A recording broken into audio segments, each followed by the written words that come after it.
Let's talk about the DASH diet for kidney disease. What is it, and is it good for kidney patients? Should it be something that kidney patients follow?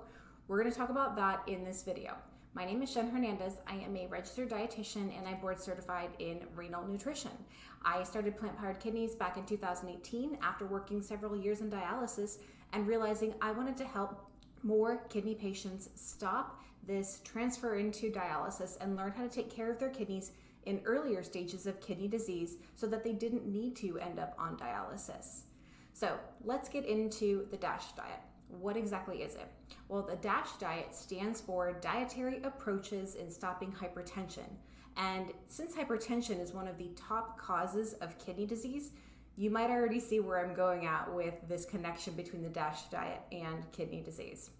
Some of the features about a DASH diet include the concept of adding more fruits, vegetables, and whole grains into the diet. So we're looking at, with the DASH diet, to include 4 to 5 servings each day of fruits, 4 to 5 servings each day of vegetables, 6 to 8 servings of grains, and also including some smaller servings of nuts, seeds, and legumes. It does also account for animal proteins to come from chicken, poultry products, and fish. And these are the lean products to include with a DASH diet. They still want to be aiming at lower fat or more lean options, as another marker for a DASH diet is to limit the fat in the diet coming from primarily saturated and trans fat sources. So limiting those high fat animal products is one of the ways to keep that down. Another part of the DASH diet includes 2 to 3 servings of low fat or non-fat dairy products, including milk, cheese, yogurts, the dairy category in general. So with these things in mind, we can see how it could be helpful for kidney patients. And in fact, a meta-analysis done in 2019 found that the DASH diet can be a helpful way in maintaining kidney function for chronic kidney disease patients. So when we're thinking about implementing a change like this, we want to be looking at things to add to the diet. And more often than not, it's going to be the fruits and vegetables that we can look at adding first. Not everybody gets that 8 to 10 servings of fruits or vegetables per day. That can be quite a challenge and it can be very overwhelming. So look at adding maybe 1 extra serving of vegetable per day, or maybe an extra piece of fruit with a snack during the day. Including more of these nutrients can be really, really helpful.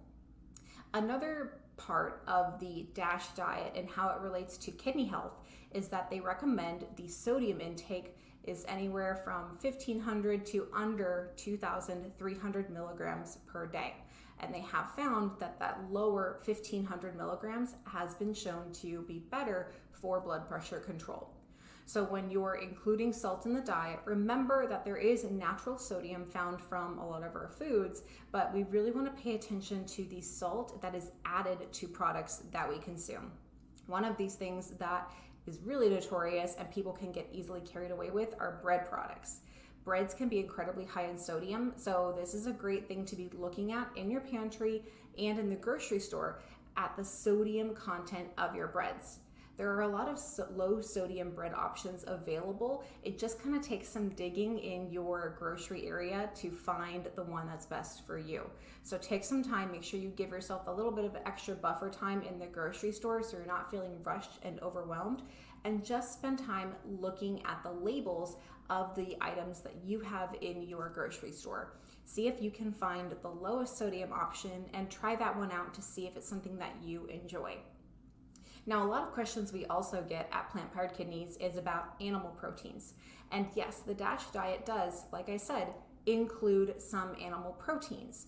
So this is going to vary stage to stage, case by case with kidney disease patients. And it's not always a matter of totally eliminating animal proteins in the diet, but it can be a matter of controlling the portions that you have, because patients with chronic kidney disease might need to be on a lower protein diet.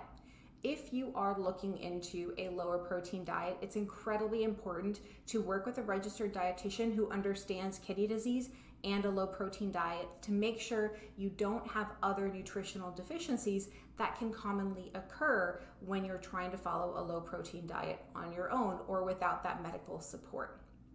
So I hope this gives you a little bit more information about what a DASH diet can look like, and you can see how some of these parts naturally overlap with keeping kidneys healthy. If you have more questions about what this means, and if you're looking for more examples, drop them in the comments or check out all of our resources at plantpoweredkidneys.com for more articles and information.